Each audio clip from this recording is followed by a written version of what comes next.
They came for her early one morning. 6 ICE agents, 4 black SUVs, badges angled just enough that you could not read the numbers from 10 feet away, and a supervisor named Vance Kellerman, who had decided not long before over a bad cup of coffee in a government break room that the black woman at 1408 Sycamore Lane had gotten too comfortable on his street. He thought she was nobody. He thought she was easy. He thought 4 vehicles on a dead-end cul-de-sac early that morning meant he had already won before she ever opened her front door. He had no idea who he was standing on the porch of. He had no idea that the woman in the faded army sweatshirt holding a coffee cup was one of 7 women in the history of the United States military ever cleared for her specific operational billet. He had no idea that somewhere in a quiet office in Virginia, a list existed with her name on it, and that when certain things happened to the people on that list, certain other people woke up. He had no idea. That was, as it turned out, the most expensive ignorance of his life. Stick around, because when the people who trained him come to collect on what Vance Kellerman did that morning on Sycamore Lane, it is the most complete federal destruction I have ever covered on this channel, and it starts the way all the best ones do, with a woman who did not run. The house was brick single-story, with a good roof and a maple tree in the front yard that turned the color of a stop sign every fall. Kendra Ellington had paid for it in cash, not because she was wealthy, but because she was a woman who had spent 23 years in the United States Army and had never once in that time had occasion to spend money on anything except the things she absolutely needed, which were very few and which did not include a second rocking chair. She was 47 years old. She had a garden with tomatoes and 1 rosebush she had not entirely figured out yet. She had a Ford Bronco in the driveway with a gold star sticker on the back bumper. She had a daughter named Brielle who called every week from Memphis, where she was finishing nursing school. She had a coffee maker that she ran once in the morning and not again. And she had the particular kind of stillness that settles into a person who has spent a long time listening for things that might kill them and has finally, for the first time in decades, found a place quiet enough to stop listening. She had moved to Willow Bend, Tennessee for the peace of it, not the postcard kind, the real kind. The deep, pillowed, hard-earned quiet that a soldier decides they are owed after enough years of the other thing. The neighbors had been what neighbors always are, in a small Tennessee cul-de-sac, friendly on the surface, curious underneath, and slow to close the last inch. Evelyn Donnelly, 2 doors down, a Vietnam widow with white hair and a coffee cup permanently in her hand, had closed that inch by walking over with a jar of her own honey and a look that said she had already decided Kendra was going to be fine. Harlan Hawkins across the street, a retired postal worker in a Tennessee Volunteers cap, had closed it by asking if she needed help with her gutters, which she did not, but she said yes because she understood the offer for what it was. The Baxters next door had a teenage son named Sawyer who walked a rescue beagle named Mayor twice a day and never forgot to say ma'am, and that had been enough. The rest of the street she knew by their cars and their curtains. That was the right amount. On the morning that everything changed, Kendra was on her knees in the tomato bed before the sun cleared the power lines. She was in the faded army sweatshirt and a pair of canvas pants, her hands working the soil without her looking at them, the way a musician plays a scale without looking at the keys. She was thinking about Brielle, about the phone call recently, which had run longer than usual, and how Brielle had sounded tired in the good way, the way people sound when they have been working hard at something they chose. About what she might cook if Brielle drove up next weekend, about the pecan thing Brielle pretended not to like, but always ate 2 servings of. She did not hear the first SUV turn onto Sycamore Lane. She heard the second in the way you hear something when there is no reason for it. The third she felt more than heard, because by then 3 engines were idling at the mouth of a dead-end street early that morning, and a woman who had spent 23 years reading situations before they became situations had already set down her trowel. She rose. She brushed the dirt from her knees. She walked without hurrying to her porch steps, climbed them, picked up the coffee mug she had left on the railing not long before. She took 1 slow sip, still warm. Then she looked down her driveway, 4 black Chevy Suburbans, 1 blocking the driveway, mouth, 1 blocking the cul-de-sac exit, 2 pulled diagonally across the street in a containment box. She looked at the formation and she felt the unfamiliar stillness drop into her shoulders, the way a coat settles onto a hanger. She had taught this formation in another life to men whose names were now on a wall in Virginia. She set the coffee cup back on the railing. She placed her hands palms forward where everyone could see them. What Kendra did not know yet standing on her porch was the thing that had set all of this in motion. She would not learn it fully until later in a federal courtroom when a prosecutor laid it out in 4 sentences that made the gallery go very quiet. Supervisor Vance Kellerman was 51 years old, gray crew cut broad across the shoulders in the way of a man who had once been genuinely strong and was now just thick. He had been with ICE for 19 years. He had been passed over for the regional director position twice. The second time, not long before the morning on Sycamore Lane, he had been told in a meeting he would never forget that the selection committee had concerns about his judgment. He had driven home from that meeting, poured himself 2 fingers of bourbon before he took off his jacket and sat at his kitchen table, thinking about what the word judgment meant when used about a man who had spent 19 years doing a job that very few other people had the stomach for. He did not in that moment or any of the moments that followed consider the possibility that the committee had been right. What he did instead was build a quiet arrangement. He had known for some time a mid-level administrator at a private detention contractor called Brightstone Holdings, a company that ran 6 facilities across 4 states under Department of Homeland Security contracts. The arrangement was simple. Kellerman directed arrests to Brightstone facilities. Brightstone paid $4,800 per month into 4 separate LLCs registered in Delaware in the names of his wife's brother, his college roommate, his neighbor's adult son, and a shell entity called Sycamore Valley Consulting, LLC, which he had named with the blunt irony of a man who thought no one was watching after the street where he grew up. What Kellerman did not know was that an FBI financial crimes unit in Nashville had been tracking the Brightstone payment trails for some time. They were close to making an arrest. They had everything they needed except one clean final piece of evidence connecting Kellerman personally to a specific directed detention. He was going to hand them that piece of evidence himself. He just did not know it yet. The anonymous tip about 1408 Sycamore Lane had been filed by Kellerman himself from a prepaid phone he had bought at a gas station 2 counties over. He had filed it one afternoon. He had driven past Kendra's house not long before when she had filed a noise complaint against his brother-in-law Curtis, who rented a house 4 streets over and who had for the 3rd time been running power tools late at night. The noise complaint had been routed by the county system to Kellerman's own field office. He had seen her name on it. He had driven past her house. He had looked at the gold star sticker on her Bronco. In the break room that afternoon, he had said to 2 of his agents, loud enough for the department body camera on the filing cabinet to capture Lady on Sycamore filed on Curtis again. These people move out here, think they own the whole street. What's she gonna do? Call the army. He had laughed. The 2 agents had laughed. Nobody had laughed when that body camera footage played in federal court later. The agents came out of the vehicles in the slow, coordinated way of men performing authority for an audience they had already decided was present.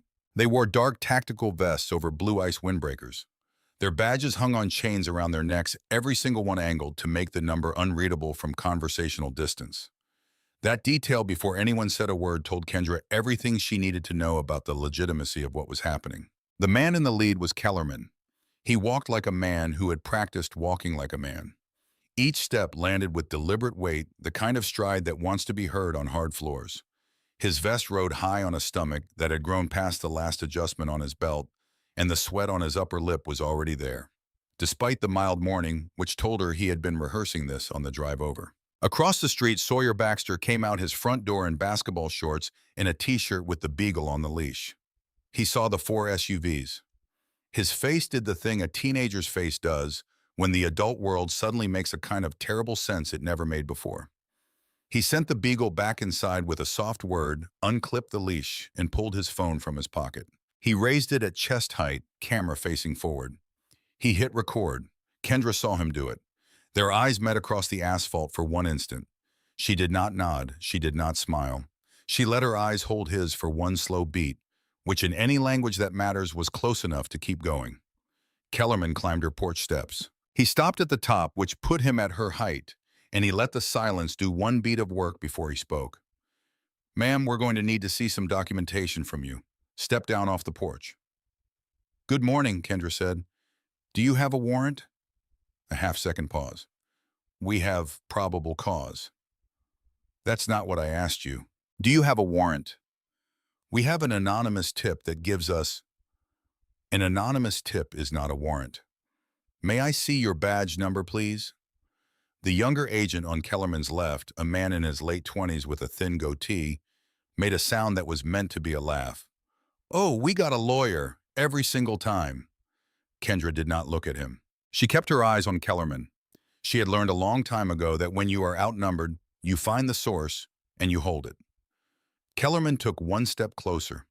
He was inside the personal envelope, now the small sphere of air a person maintains around their body without thinking about it. And when he broke it, he brought his face close enough that she could smell the coffee on his breath, and under the coffee, the sweet residue of last night's bourbon. He dropped his voice below the body camera range, below the range of Sawyer's phone across the street. "Now you listen here," he said quietly. "We have all the cause we need, and unless there's something in that little house you do not want us to find, you are going to step down off this porch, put your hands behind your back, and make this easy on everybody, or we do this the other way." Kendra looked at him. Her face held an expression she had worn in rooms with one exit and vehicles without windows, in countries whose names never appeared in the news. It was not defiance. It was the specific blankness of a person who has already completed the calculation and is waiting patiently for the other party to catch up.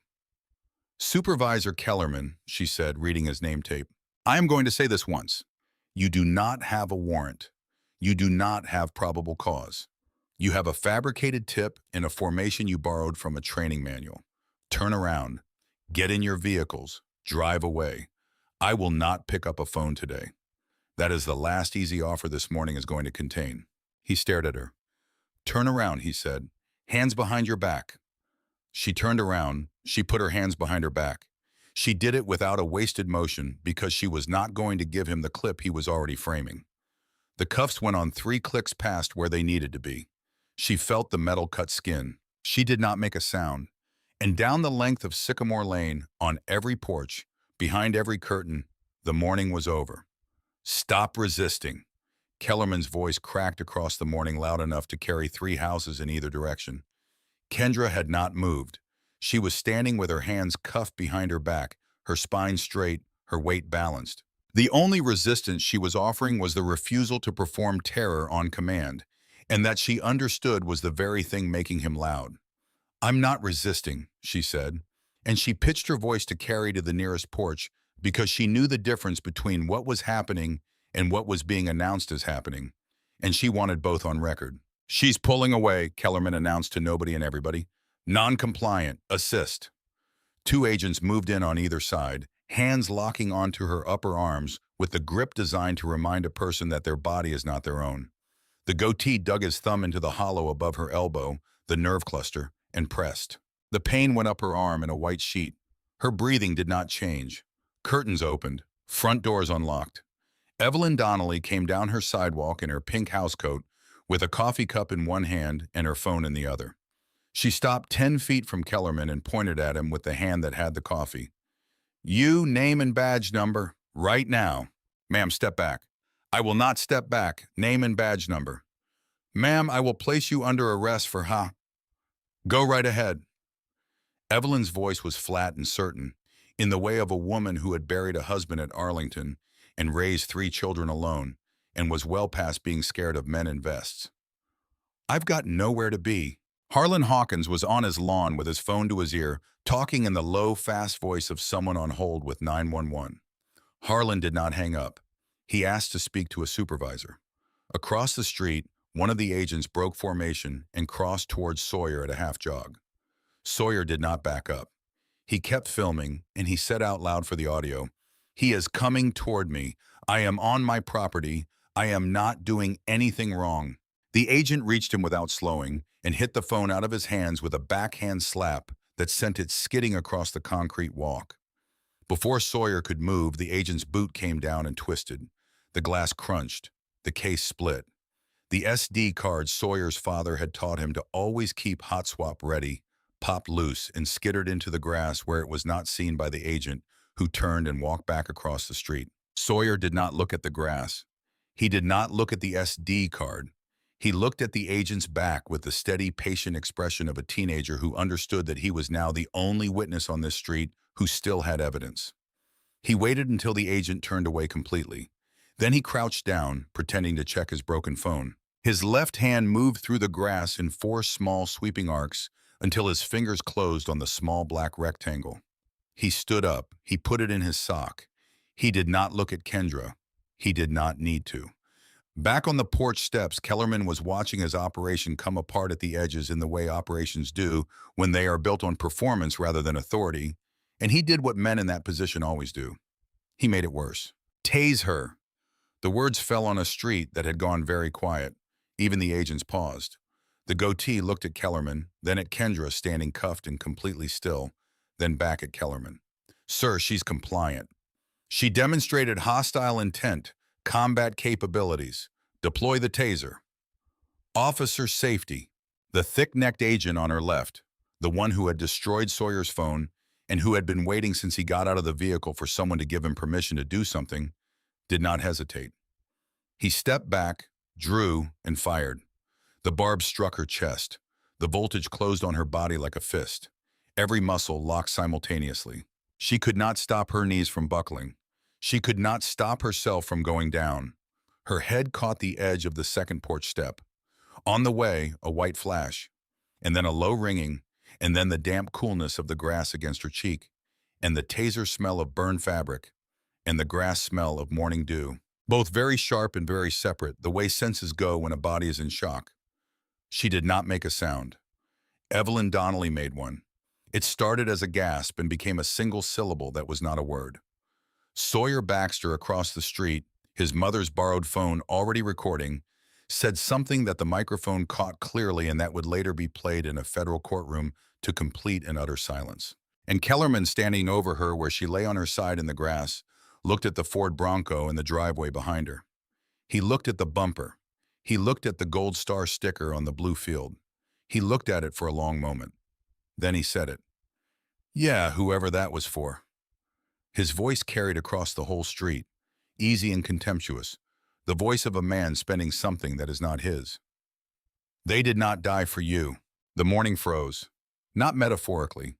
Every person on every porch went still in the specific way people go still when they have witnessed something that cannot be taken back and cannot be unheard and cannot be explained later as anything other than what it was. Harlan Hawkins, still on hold with 911, lowered his phone and looked at it and then looked back up. Mrs. Henderson, from 4 doors down, put her hand over her mouth and kept it there. Kendra Ellington, lying on her side in the grass with her cheek against the dew, heard every word. Her son, Devin Marcus Ellington, had been 20 years old when an IED took him in Zabul Province. He had been a specialist E4 10th Mountain Division. He had been teaching himself to play guitar on a $5 app on his phone. He had promised his little sister Brielle he would bring her back something pretty. The folded flag from his funeral was in a triangular glass case in Kendra's living room, visible from the front door. His picture was on the hallway wall in his dress blues, Forever 20. That sticker had been on the back of every vehicle she had owned for 12 years. She did not cry. She did not rage. What happened behind her eyes in the moments after Kellerman spoke was something else entirely. A door closing. A decision becoming permanent. A cold, clean understanding of what was going to happen now and who was going to be responsible for it. She allowed herself one thing and one thing only. One corner of her mouth moved just slightly. Just for a second, because Vance Kellerman, without knowing it, had just declared war on the United States military, and the United States military was going to respond, and she, lying in the damp grass of her own front yard, already knew exactly how. They dragged her across her lawn by her cuffed arms. Her combat boots left 2 parallel furrows in the morning grass. She did not struggle. She did not help. She made her body heavy the way a soldier knows to make their body heavy, which is to give no free inch without requiring them to earn it. At the back of the van, they hoisted her up by the cuffs in a way that drove fire up both shoulders. She made no sound. She was not experiencing this. She was documenting it. Every face, every badge number she could see or infer, every voice she could identify, every detail of the vehicle she was being loaded into, the model, the plate, the direction of travel when they pulled away from the curb. The door slammed. Behind the van on Sycamore Lane, not one person had moved from their lawn. Sawyer Baxter stood on his driveway with his broken phone in his hands, and the SD card in his sock, and the specific furious calm of a teenager who has just understood that the world is not what he was told. He looked at Evelyn Donnelly. She looked back at him. She had tears on her face which she did not wipe. She had seen a lot of things in her years. She had not seen this. Harlan Hawkins had finally reached the 911 supervisor. His voice when he spoke was very quiet and very southern, which is the most dangerous combination there is. "Ma'am," he said, "I want you to take down my name. I want you to take down what I just watched happen on this street. And I want you to understand that when this hits the news, and it is going to hit the news, you are going to want this call on record as one of the ones where somebody tried to do something." The drive was long. Kendra lay on her side on the metal floor and she counted. Turns, stop signs, speed changes, the gravel rumble of a county road transition.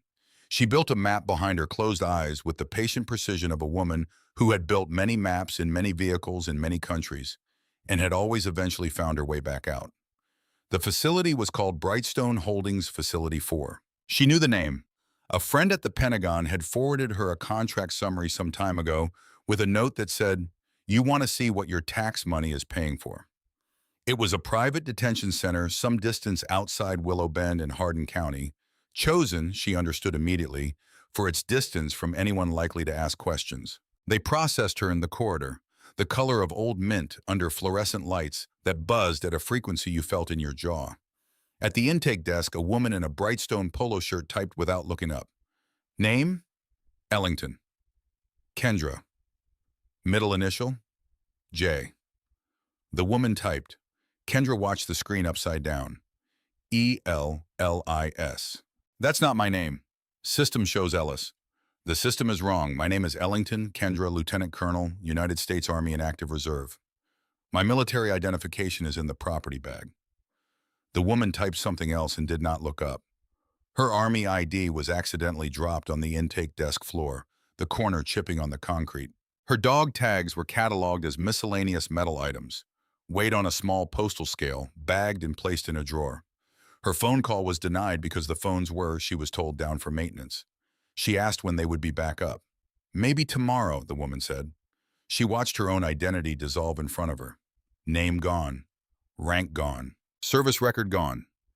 In the Brightstone system, she was now Sarah Ellis. No prior record, no affiliations, no next of kin on file. A ghost file designed to make a person unfindable until the right forms were processed through the right channels, which could take days or weeks or longer if the right channels were also managed by Brightstone. They walked her to a cell in the isolation block. 7 feet by 9, steel bunk with a thin mattress, sink toilet combination in brushed stainless, a door with a reinforced window and a waist-height slot, a fluorescent bulb that did not turn off.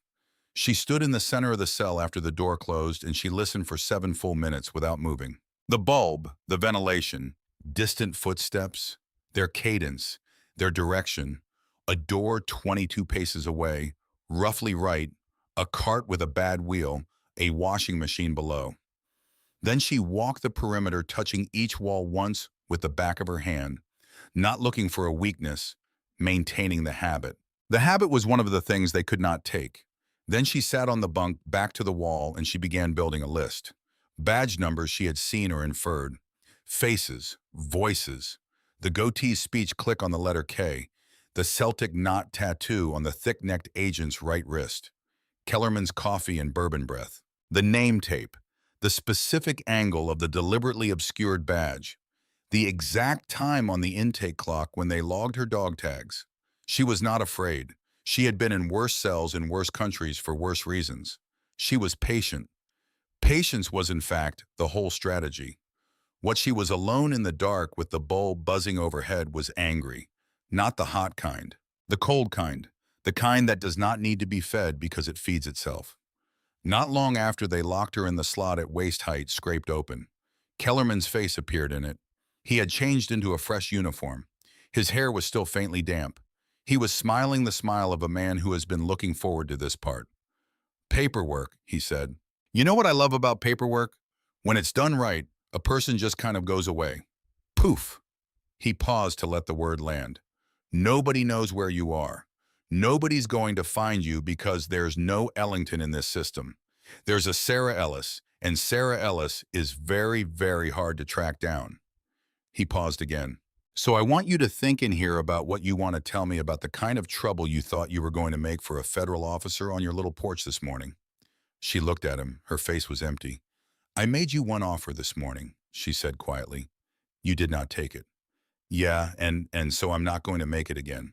He looked at her through the slot, and in that look, for just a fraction of a second, something moved behind his eyes that was not quite what he had come here for. Not fear, but something adjacent to it. The specific discomfort of a man who has kicked over a rock and found something that does not startle. He slammed the slot shut. She listened to his footsteps walk 22 paces down the corridor. She listened to the door 3 steps after it closed. She filed it. Then she went back to the list.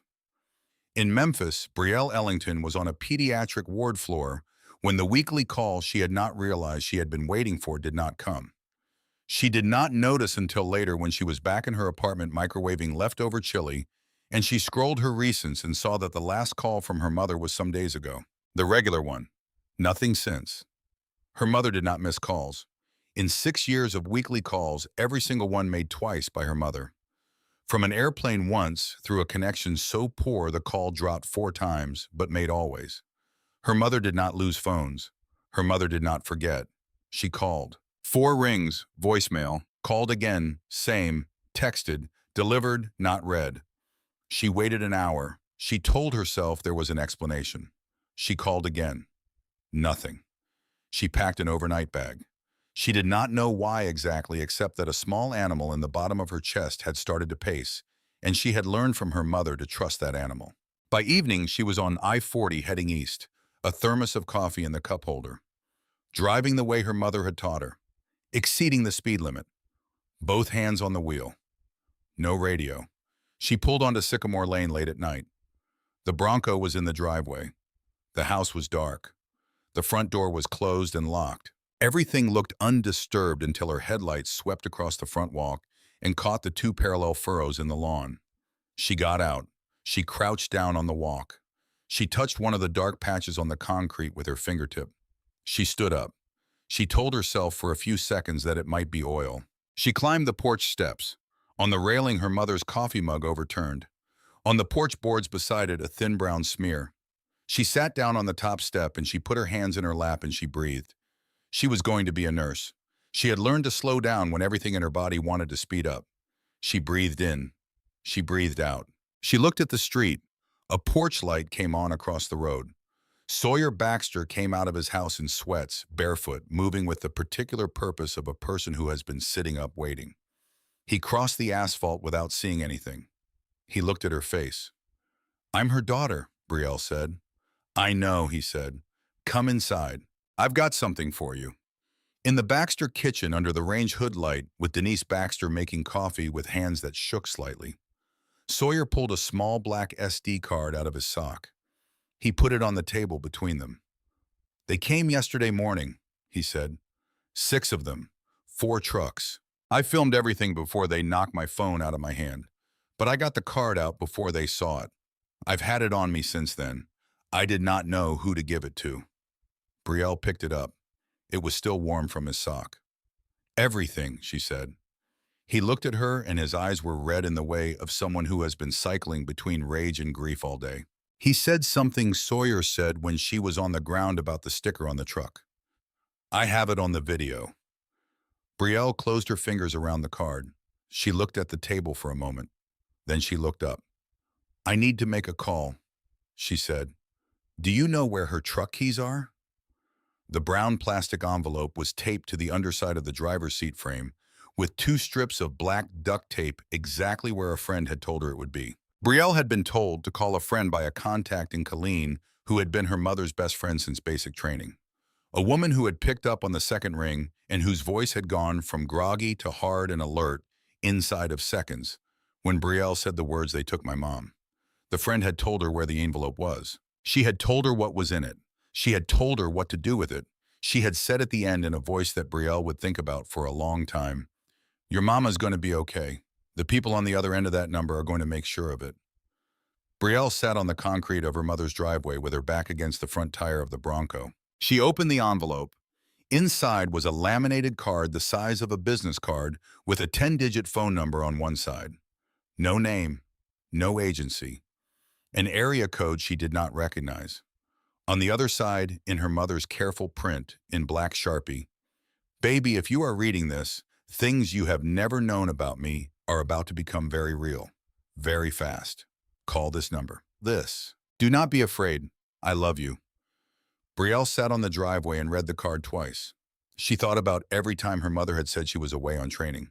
She thought about the scars on her mother's left shoulder that she had been told matter-of-factly were from a climbing accident. She thought about her brother Devin's room, the closed door, the way her mother never talked about the Army except in the most general and unrevealing terms. She thought about a childhood shaped around a woman who was always somehow the calmest person in any room, in any situation, as if calm were not a quality she had but a tool she had been issued. She thought about who that woman actually was. Then she stopped thinking about it because there was a time to understand things and a time to act, and her mother had raised her to know the difference. She dialed. One ring. Two rings. The answer came before the third. "Go ahead." Not hello. Not who is this. Just go ahead in a voice that had been woken at strange hours by many phones and had stopped being surprised about any of them. "My name is Brielle Ellington. I'm Kendra Ellington's daughter. They took my mother early that morning. ICE agents. They tased her on her front lawn and put her in a van, and nobody will tell us where she is. I found this number under the seat of her truck. She said to call it if." Silence. 2 seconds. 3. Address, 1408 Sycamore Lane, Willow Bend, Tennessee. "You there now?" "Yes." "Stay there. Don't open the door for anyone in uniform until I get there." "You understand me?" "Yes." "I'll be there before sunup. Make some coffee." The line went dead. Brielle looked at the sky. The stars were very bright and very still. She looked at the gold star sticker on the bumper 2 feet from her face. She put her hand on it gently, the way you put your hand on something that belongs to someone you love who is not there. She sat on the driveway for a while. Then she went inside and made the coffee. They came in 2 black Suburbans with no markings and no lights moving at a quiet rolling speed down a street where everything was still. They parked without blocking anything. 4 men got out in dark civilian clothes that did not match their boots. The man in the lead was tall and gray-templed, maybe 60, with a face that had been weathered to the color of good leather and eyes that even in the dark moved to every exit. He saw Dale Baxter in the F-150 in the driveway first. He raised one hand palm out. Dale Baxter, who had been sitting there with a 12-gauge across his lap because nobody on this street was going to sit alone. That night looked at the hand and then at the man and lowered the shotgun. The man nodded. Dale nodded back. The tall man walked up to the porch and stopped. He did not knock. He stood at the door and waited.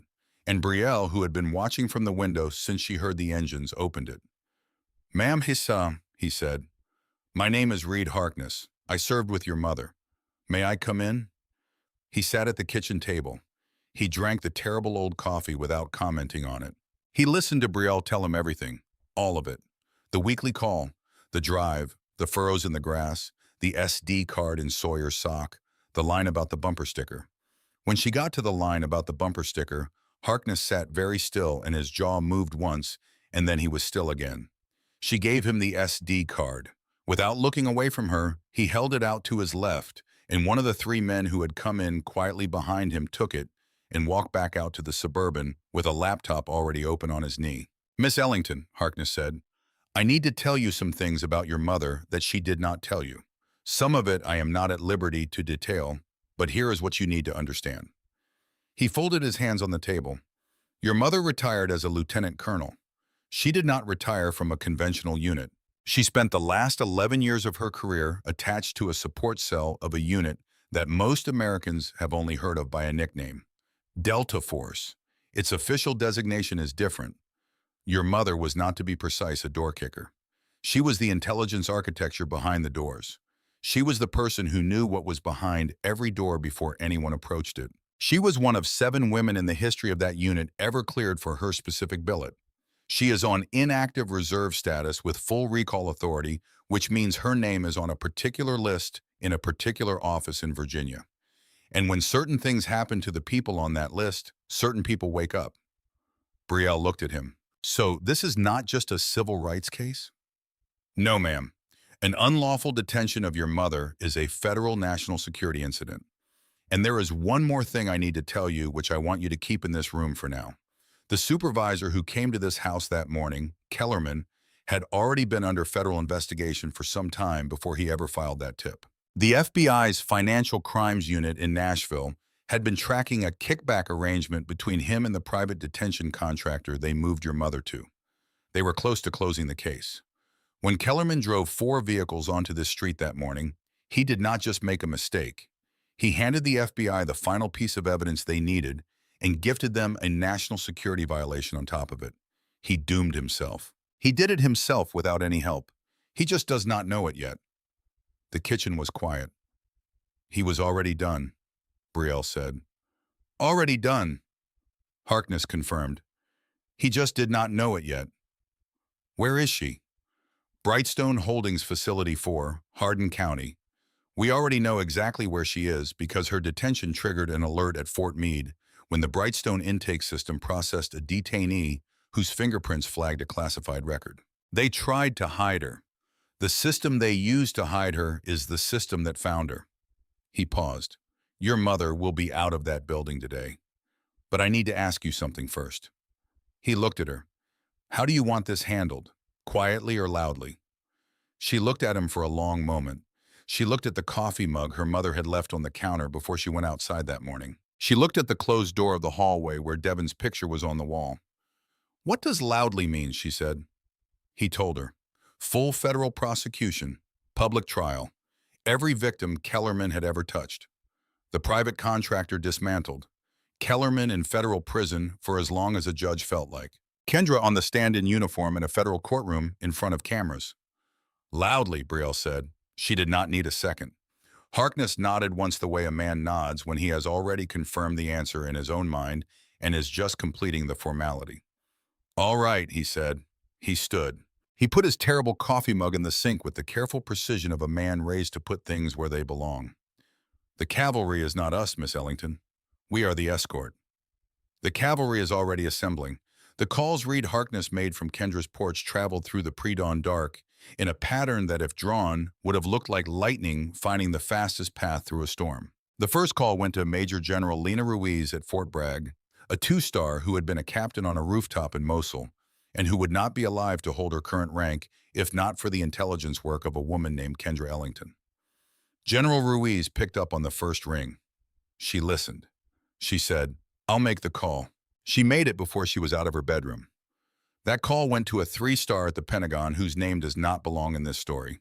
He made 2 calls, one to the DOJ Civil Rights Division, one to FBI Nashville Field Office Special Agent in Charge, Simone Holloway, a black woman of 41 who had joined the Bureau because her uncle had been shot by a sheriff's deputy in Mississippi, and who, when the 3-star finished his sentences, put down her coffee and started getting dressed.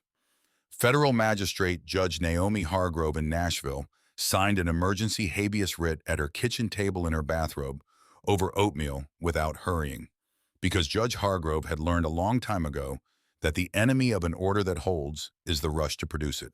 At the Pentagon, a small office with no sign on its door began drafting orders.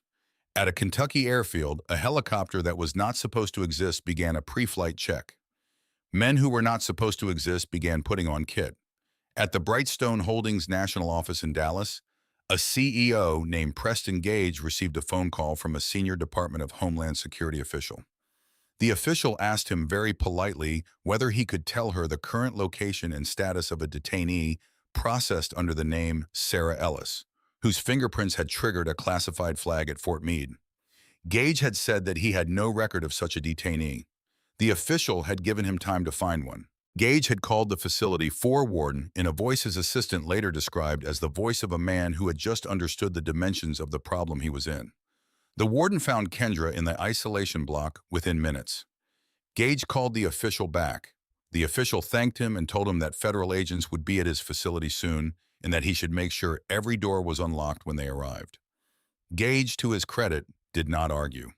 And in Willow Bend in the ICE field office, Vance Kellerman sat at his desk laughing at something his brother-in-law had texted him, entirely unaware that the federal investigation had just in the space of hours become a case that a U.S. attorney was already calling the cleanest civil rights prosecution she had seen in some time. He opened Facebook. He posted a photo of himself standing in front of the Brightstone facility sign. He tagged it. He wrote a caption. He had 244 friends. 42 of them liked the post. One of them screenshotted and sent it soon after to the FBI's Nashville field office tip line. It would be entered into evidence at trial. The jury saw it on the second day. By mid-morning, 3 federal agencies were in active coordination. Warrants for Kellerman's work computer, personal phone, banking records, and the 4 Delaware LLCs had been signed by a federal magistrate in Nashville. DOD Criminal Investigative Service agents were in a car headed to Kellerman's field office with a sealed envelope that Kellerman would not see until they were standing at his desk. And some distance east of Willow Bend, inside the Brightstone facility, the morning count was in progress when Lorraine Price, the facility administrator, received a call from her CEO that caused her to speed walk through 3 security doors and down 2 corridors to the isolation block at a quickened pace, according to the footage that federal investigators would later review. The isolation guard opened cell 6. Kendra Ellington was sitting on the bunk, back straight, hands in her lap, eyes open. She had not slept. She had been building behind her closed eyes a complete map of the facility guard rotations, camera positions, shift change times, the names of every staff member she had heard mentioned. She had also been privately in the part of herself that she did not show to doors, in slots, in fluorescent lights, doing the one thing she had not allowed herself to do since the van door slammed. She had been thinking about Devin, about the way he used to call her from basic training voice cracking between confidence and homesickness, trying to be the soldier and the son at the same time. About the last time she saw him at Thanksgiving, how he had carved the turkey with a focus that was all her, and she had thought watching him, he got my hands. About the way he had hugged her goodbye at the door, brief and fierce, the hug of a man who was trying not to make it a farewell. About the years she had spent after his death, going into situations that could have ended her, and the private understanding she had carried in all of them that she was not afraid to die because she had already survived the worst thing. About Brielle, who had the card. Brielle, who would have found the envelope by now. Brielle, who would have made the call. She allowed herself in the privacy of the cell the one thing she had refused on the lawn. She pressed her right fist once against the concrete wall. Not hard enough to hurt, hard enough to feel the solidness of it, hard enough to remind herself she was still here, still real, still exactly who she had always been, regardless of what name they had put in a computer. Then she straightened. She put her hands back in her lap. She went back to the map. When the cell door opened and Lorraine Price appeared in the frame, Kendra was ready. "Ma'am," Price said, and her voice had already shifted register by 1 full step downward. "Can you state your name, please?" "I've stated it several times. Please state it again." "Lieutenant Colonel Kendra J. Ellington, United States Army in active reserve. My service number is," and she read off the 9 digits without pausing. "My identification is in your property bag. The corner is chipped from where your intake agent dropped it on the floor." Lorraine Price's face did something very controlled and very revealing at the same time. A tightening at the corners of the mouth, 2 pale spots high in each cheek. "Ma'am," she said, "there has been an administrative—" "Don't," Kendra said quietly. "Save it for the investigators. They're already on their way." The breach was not announced. That was the first thing. No sirens, no megaphone, no theatrical pause at the gate. Just a convoy of 9 federal vehicles moving at a determined speed. 3 FBI SUVs with their grille lights dark but present. 2 U.S. Marshals vans. 1 DOD unmarked Suburban. 1 state police cruiser. 2 more state police cars that arrived from the east as the convoy arrived from the west and created together a seal around the facility that left no gap. Above the distant thunder of a helicopter that was not the news, a single UH-60 in a wide orbit, no markings, running lights off, belonging to no agency that the Brightstone facility's warden could identify when he called his own contractor's security line and asked. The gate guard, a young man named Darius who had been doing this job for some months, did not need to be asked twice. He had been waiting in a low background way for someone to come take over since Lorraine Price had speed walked through his checkpoint with the face of a person calculating the distance between themselves and the exit. The lead FBI SUV stopped close to the electronic gate. The passenger window came down. An arm extended out with a document. Federal writ of habeas corpus, the voice said, and a warrant for full facility inspection. Open the gate now. Darius opened the gate. The vehicles rolled in with the specific, unhurried purpose of people who know they have already won and are simply completing the paperwork of it. Doors opened. Agents in FBI windbreakers in marshal's vests stepped out in a practiced, flowing deployment, each person moving to a position without instruction. A choreography built from countless training hours and enough real operations that it had become instinct. Special Agent Simone Holloway walked through the front door of the administrative building with a document binder under her arm and the specific expression of a woman who had been waiting for this morning and was going to take her time with it. Lorraine Price tried to intercept at the reception desk. She said the words, "full compliance with contract requirements," in the tone of a person reaching for a shield they left at home. Holloway walked past her without breaking stride. "Your contract is not authorized criminal negligence or civil rights violations, ma'am. Stand aside or be placed under arrest." Price stood aside. Behind Holloway, a U.S. Marshal peeled off toward the intake clerk, who was closing windows on her computer screen, with the urgent clicking of someone deleting the wrong things in the wrong order. The Marshal took her gently by the elbow and introduced her to the concept of a preservation order. Down the isolation corridor, through the second security door, cell 6. "Open it," Holloway said. The guard opened it. Kendra Ellington was standing. She was in the thin orange smock. She was in paper slippers. Her wrists were in fresh white bandages that Price, in one last instinct of self-preservation, had sent a medical tech to apply not long before. Her hair was matted on one side from the fall on the porch step. Her face was clean and still and completely, genuinely calm in a way that Holloway, who had seen the video, who had read the file, who had spent the night driving the case to full force, found standing in the doorway of an isolation cell, looking at a woman who had been there for some time briefly and unexpectedly humbling. "Lieutenant Colonel Ellington," she said. "Agent, how are you doing?" "I've had worse mornings." "I imagine you have, ma'am. I'd like to take you out of here." Kendra nodded once and she walked out of cell 6 under her own power, and she did not look back at it. She refused the wheelchair at the end of the corridor. She refused a second blanket. She refused anything that would put her in a photograph looking like what they had tried to make her. She walked the length of the isolation corridor and through the security doors and through the intake hall and out through the front doors of Brightstone Holdings Facility 4, with her shoulders level and her chin up and her hands loose at her sides sometime after they had put her in a van on her own front lawn. Outside, the morning was bright and warm and smelled of cut grass and diesel and the specific clean relief of open air after a sealed room. She stopped at the top of the steps. She saw the convoy. She saw Harkness in his navy blazer by the nearest Suburban. She saw standing next to Harkness, slightly forward of him, in a faded army sweatshirt that she recognized because she had been wearing it herself not long before, Brielle.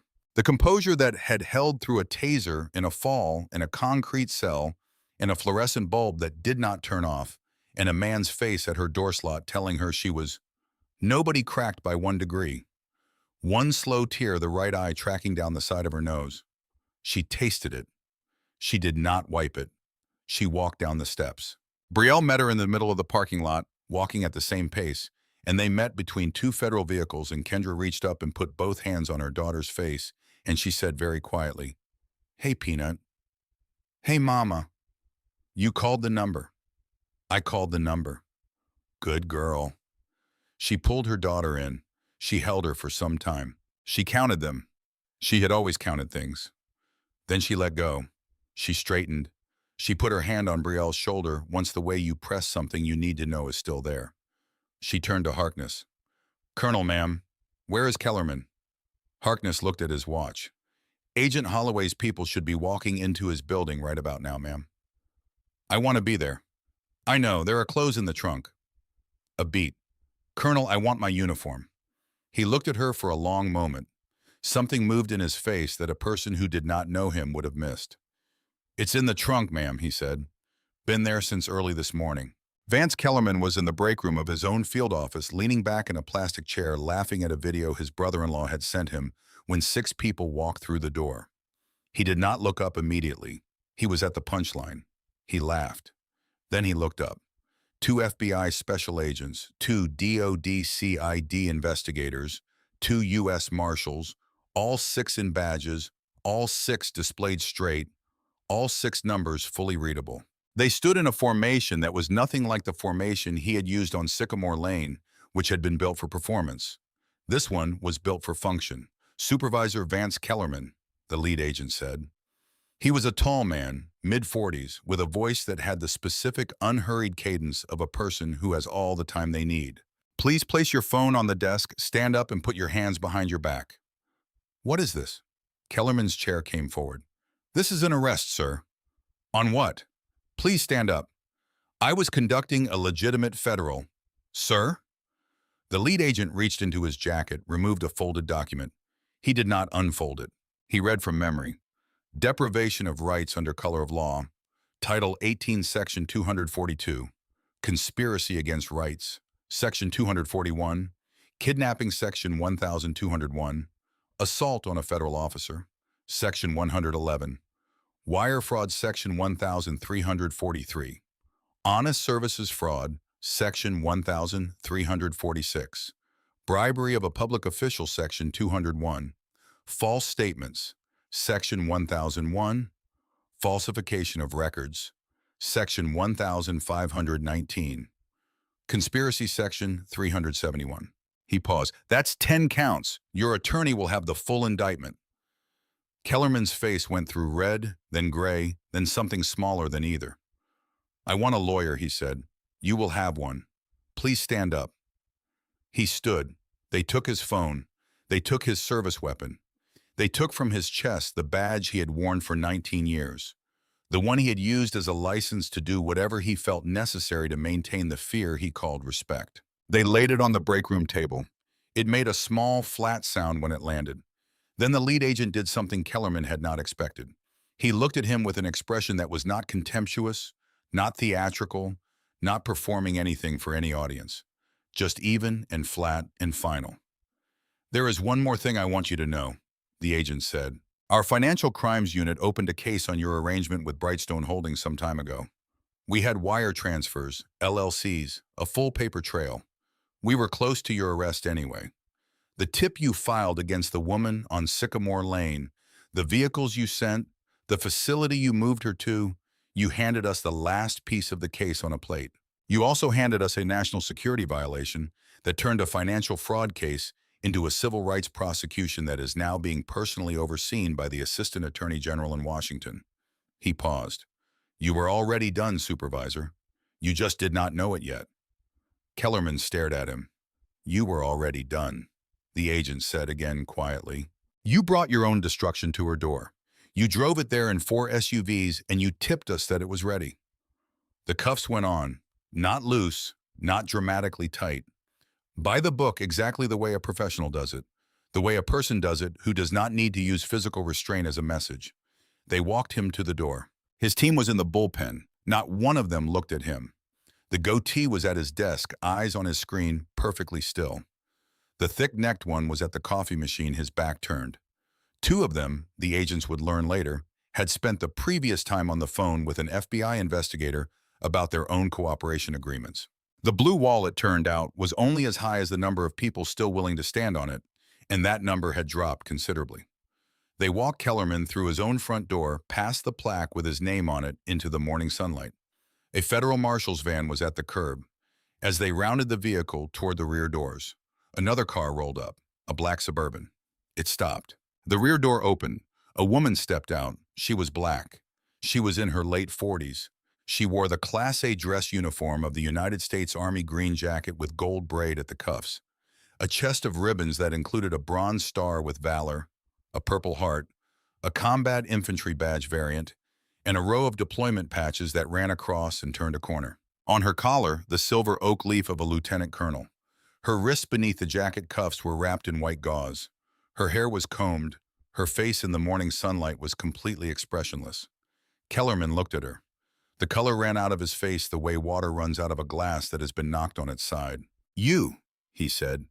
Supervisor. You. How? You said a lot of things to me that morning, Kendra said. Her voice was quiet and unhurried and had in it absolutely none of the anger that a person in her position would have been entirely entitled to. That absence was the most frightening thing about it. "I only want to say one thing to you now." He did not speak. The marshals did not move. "My son's name was Devin Marcus Ellington. He was a specialist E-410th Mountain Division 1st Brigade Combat Team. He was killed by an improvised explosive device in Zabul Province. He was 20 years old. He was learning to play guitar. He had promised his sister he would bring her back something pretty. The flag from his funeral is in a glass case in my living room. His picture is on my hallway wall. He is forever 20 years old in that photograph. And the sticker on the back of my truck has been there for 12 years. She paused. "I want you to carry his name with you," she said.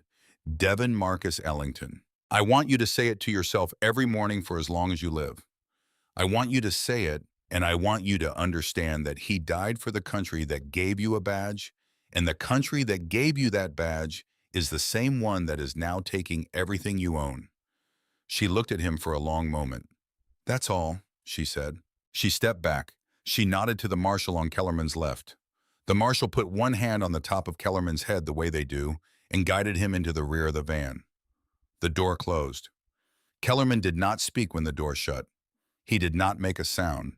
He just sat in the dark of the van and stared at the wall, and somewhere in his chest, in a place he had not visited in a very long time, something collapsed.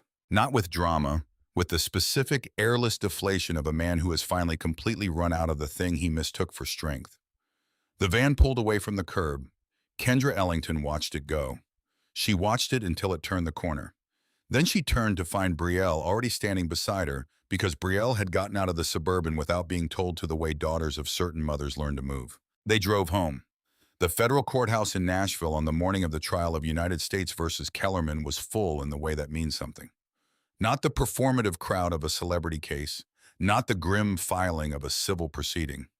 The gallery was full of people who had something at stake. Veterans in their good shirts, church groups, families with the specific tight-jawed stillness of people who have been waiting a long time for a room like this. A row of men and women in varying stages of their own legal processes, some with attorneys beside them.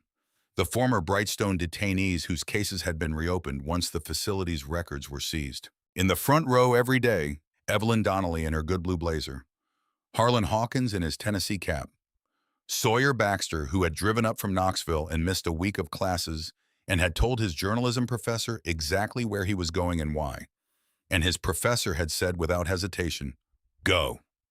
And beside Sawyer, Brielle in her nursing scrubs on the day she came straight from the ward, in a plain dark blouse on the day she came from home. And in the same seat in the front row every single day in the same class, a dress uniform with the same unreadable expression. Kendra. The prosecution built the case the way a good architect builds a load-bearing wall. First, the foundation, the financial evidence, the wire transfer records, the 4 Delaware LLCs, the Brightstone payment ledger that had been recovered from a server that Facility 4's administrator had been in the middle of deleting when federal agents walked through the door. The jury saw the numbers, the jury saw the dates, the jury saw on a timeline on a large screen the direct correlation between every Kellerman filed tip and every subsequent Brightstone admission payment. Then the walls, the eyewitness testimony. Evelyn Donnelly on the stand answering every question with the flat precision of a woman who has been telling the truth for her years and has gotten very efficient at it. Harlan Hawkins, who had kept his 911 call recording and played it for the court, his own voice on the line saying, "I want you to take down what I just watched happen on this street." 2 of Kellerman's own agents who had signed cooperation agreements and who described in specific operational detail how the tips were filed, how the facilities were selected, and how the badges had been deliberately angled before deployment to prevent identification. Then the centerpiece, Sawyer Baxter's SD card. The prosecutor played the full footage. The gallery went silent when the agents appeared on screen. The silence held through the containment box formation, through the cuffing, through the first stop resisting. It held through the taser deployment. And then Kellerman's voice came through the courtroom speakers easy and contemptuous and said the sentence about the gold star sticker. In the jury box, 2 women put their hands over their mouths simultaneously. A retired Marine in the third seat put both palms flat on the jury rail and did not take them off for the next time. One juror, a middle school teacher from Murfreesboro, who had served on 3 juries before this one, later told a reporter that in that moment, looking at the screen, looking at the woman on the ground, hearing that sentence, she understood something about the case that no argument or exhibit had quite delivered, that this was not a procedural matter, that this was a man who had decided that a specific person did not deserve the protections he was sworn to uphold and had acted on that decision with a badge and a taser and 6 agents, and had then said out loud for the cameras exactly what he thought of her. The courtroom stayed quiet for a long time after the footage ended. On the final day of testimony, Kendra Ellington took the stand. She was in her Class A uniform. She was sworn. She sat in the witness chair the way she sat everywhere, with her back not touching the backrest and her hands in her lap, and she looked at the prosecutor and waited. She answered every question in the same quiet, unhurried voice, without embellishment, without editorializing, without a single visible emotion. She described the formation in her driveway, the badge numbers obscured, the warrant she had asked for and not received, the cuffs, the taser. She described the drive in the van, what she had cataloged, what she had counted, what she had inferred about the destination from the road transitions. She described the intake process at Brightstone. Her name changed to Ellis, her dog tags weighed on a postal scale, her phone call denied, the slot opening and Kellerman's face in it, and what he said about the paperwork. When the prosecutor asked her to recount Kellerman's words about the bumper sticker, Kendra repeated them exactly once in his cadence. The courtroom, already quiet, went quieter. The defense attorney on cross-examination made one attempt. He asked whether Kendra's military training might have caused her to misread the situation on her porch. Kendra looked at him. "I spent 11 years assessing situations that people with more training than you or Supervisor Kellerman had failed to read correctly," she said. "I did not misread this one." The defense attorney sat down. Judge Naomi Hargrove listened to the last witness with her reading glasses on and a yellow legal pad in front of her that she had been taking notes on. When the testimony concluded, she set her pen down and she sat back and she looked at the courtroom. "The jury will retire to deliberate," she said. The jury deliberated for some time. They came back in the late afternoon, when the light through the courthouse windows was going golden, and the gallery had been sitting in the specific taut silence of people who have been holding a breath for a long time. The foreperson was a retired high school principal from Nashville, a black woman of 63 with reading glasses on a chain around her neck, who stood and read the verdict with the unhurried gravity of a woman who had spent 30 years telling young people that their choices had consequences. Guilty, guilty, guilty, guilty, guilty, guilty, guilty, guilty, guilty, guilty, guilty. 11 counts, 11 guilty verdicts read one at a time into a courtroom that received each one in absolute silence, and did not release that silence until the last one had been spoken. Judge Hargrove waited a full time after the last verdict before she spoke. She was not in a hurry. She had not been in a hurry since she was younger, and a public defender had told her after losing a case she should have won that the law moves slowly because justice is heavy, and you do not rush heavy things. "Mr. Kellerman," she said, "please rise." He rose. He was a different man than the one who had stood on Kendra Ellington's porch some time before. The weight had come off him wrong. His collar hung loose. His hands gripping the defense table were not steady. His attorney sat very still beside him, with the expression of a man who has done everything he could do and had already moved internally to the next case. Judge Hargrove did not read from notes. "You were a federal employee for 19 years, she said. "You swore an oath to the Constitution of the United States. In the execution of your duties, you used the authority of that oath to persecute a decorated veteran on her own property. You did it not because she was a threat to public safety, not because you had any genuine legal cause, but because she had filed a noise complaint against your brother-in-law, and you had decided in the break room of your own office that she had gotten too comfortable on a street near your family. You then proceeded to move her into a facility from which you were personally profiting, and you altered her records so that she could not be found. You said on camera in front of witnesses something about the gold star on her truck that this court will not repeat, but that this jury heard and that the court has heard, and that will stand in the record of this proceeding for as long as this building stands." She paused. "You have asked in your sentencing memorandum for leniency based on your years of service. Mr. Kellerman, your years of service are not a mitigating factor in this proceeding. They are the reason this sentence is as long as it is. You knew better. You were trained better. You chose otherwise. A long settled silence. On count one, deprivation of rights under color of law with bodily injury, 10 years in the custody of the Federal Bureau of Prisons. On count four, kidnapping, a consecutive term of 10 years. On count five, wire fraud in counts 6 through 11. The remaining fraud and conspiracy counts, concurrent terms of 4 years. Total term of imprisonment, 24 years to be served as specified without the possibility of parole. The gavel came down. One clean, untheatrical strike. Kellerman's legs buckled. His attorney caught him under the arm. He made a sound that was not a word, something low and involuntary. The sound a person makes when something they built their whole life on falls through the floor. His hand scrabbling for the edge of the defense table found it and held on. In the front row, Evelyn Donnelly pressed a white handkerchief to the corner of one eye and held it there. She did not look away from the bench. Harlan Hawkins put his hands on his knees and looked at the floor for a moment, and then looked back up. Sawyer Baxter, who had held an SD card in his sock and had not told anyone about it except the people who needed to know, sat very still and breathed. Brielle took her mother's hand. Kendra led her. For the length of time it took Judge Hargrove to gather her papers and leave the bench. She held her daughter's hand, and she looked at the front of the courtroom, and she thought about a 20-year-old boy who had promised his sister something pretty, and she allowed herself the full weight of what had happened in this room, and then she stood up. Sometime after the verdict, Vance Kellerman was inmate number 4763274 at FCI Butner in North Carolina. His pension had been seized by federal civil forfeiture order. His wife had filed for divorce some months after his sentencing. His name had been removed from the field office honor plaque in Willow Bend. He had not had a single visitor, according to the DOJ liaison, who sent Kendra a brief quarterly update at her own request. Not one. His brother-in-law, Curtis, whose noise complaint had set everything in motion, had moved out of Willow Bend soon after the arrest. The house had been rented to a young family with a dog. The Brightstone Holdings contract had been terminated soon after the facility was breached. The Hardin County location had been converted by federal order and funded in part by the Kellerman Civil Forfeiture into a veterans transitional housing center run by a retired Army chaplain. 61 beds, 48 currently occupied. In the lobby, a memorial plaque bore 19 names. Kendra had been to see it twice. She put her hand on it both times. She did not say anything. She did not need to.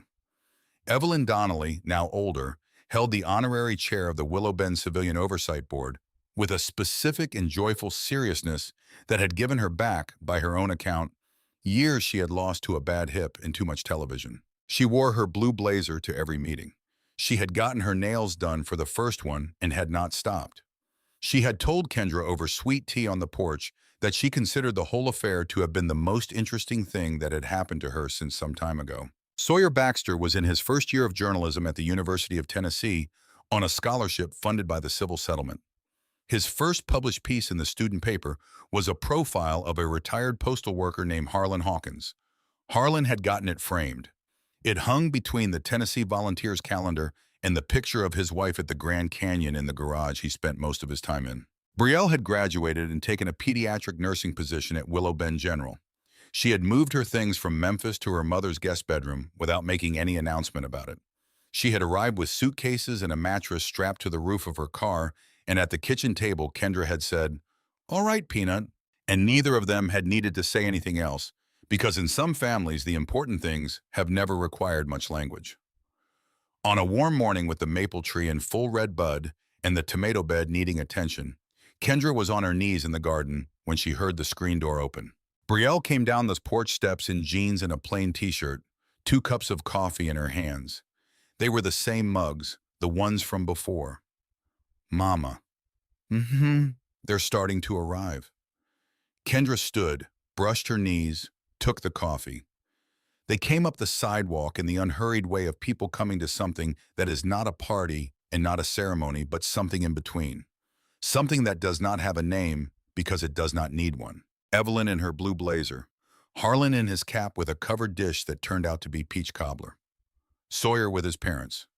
The new family in the old house who had been told nothing about what had happened on this street except by the quality of attention the neighbors paid each other, which had told them everything. Pastor Williams' 4 men in civilian clothes who had driven from as far as Virginia and Florida. Men who had served at various times and in various capacities with a woman who had once told them what to do and had been in the doing of it, responsible for the fact that they were here to drive anywhere at all. Nobody brought cameras. Nobody made speeches. The four men at one point, without consulting each other, walked to the folding chair on the front lawn where Kendra had placed her folded uniform jacket. The oldest of them, a white-haired former command sergeant major who had driven hours to be there, picked it up in both hands and held it for a moment. Then he snapped off a salute. The other three followed. Kendra on the porch with her coffee returned it from where she stood. That was the ceremony. The peach cobbler was finished before noon. The neighbors went home slowly in the southern way, with many partial departures and reconsiderations. By late morning, the lawn was empty. The maple leaves turned in the small wind. Up the street, a lawnmower started. A child laughed somewhere. A delivery truck went by without slowing.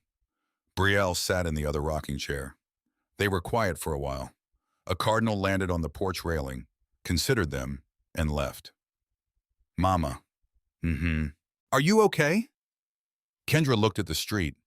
She looked at the maple tree, the gold star sticker on the Bronco in the driveway, the front walk where the grass had grown back long ago and was now indistinguishable from the rest of the lawn. She thought about a cold concrete cell and a fluorescent light that did not turn off and a fist pressed once quietly against the wall. She thought about Devin. She thought about a laminated card under a seat and a daughter who had found it and a phone call made late at night on a driveway and everything that had followed from that one act of steadiness. She thought about a man who had come to her street to remind her that she did not belong here and who was now sitting in a federal facility in North Carolina. Inmate number 4763-2074, with no visitors and no pension and no badge, and plenty of time to think about the address he had driven to that morning, and the name he had decided did not matter. She rocked. "I'm home, Peanut," she said. "Okay, Mama." The street was quiet. The morning was warm, and on Sycamore Lane, where a woman had once moved into a brick house on a dead-end cul-de-sac and braced quietly for the stairs, the neighbors stayed on their porches long after there was any reason to, because that was the kind of street it had become, and because some truths, once learned the hard way, tend to stay learned. The badge was never the armor. It was always supposed to be the oath. When the man wearing it forgets the difference, he builds brick by brick in every act of cruelty he mistakes for authority, the exact cell he will eventually occupy. Vance Kellerman thought he was untouchable on a quiet Tennessee street. He found out from the wrong end of a federal indictment that the only truly untouchable thing is a woman who has already survived the worst thing and decided quietly to stay standing. 2 questions for the comments. Was 24 years enough for a man who used a federal badge against a Gold Star mother on her own porch, or should Judge Hargrove have given him the maximum? And if you were Brielle sitting on that driveway late at night with your mother's handwriting on a laminated card in your shaking hands, would you have had the steadiness to dial that number? Tell me below. I read every single one. Next week, a retired Black Marine Master Gunnery Sergeant walks into his own VFW hall and is told in front of 30 men he served alongside for some years that he is in the wrong place. He does not argue. He sits down. He orders a beer. And then the door opens. Subscribe our channel so you do not miss it. Hit the like button if you want more stories like this one. Stay safe out there, and remember, some doors really are not meant to be kicked in.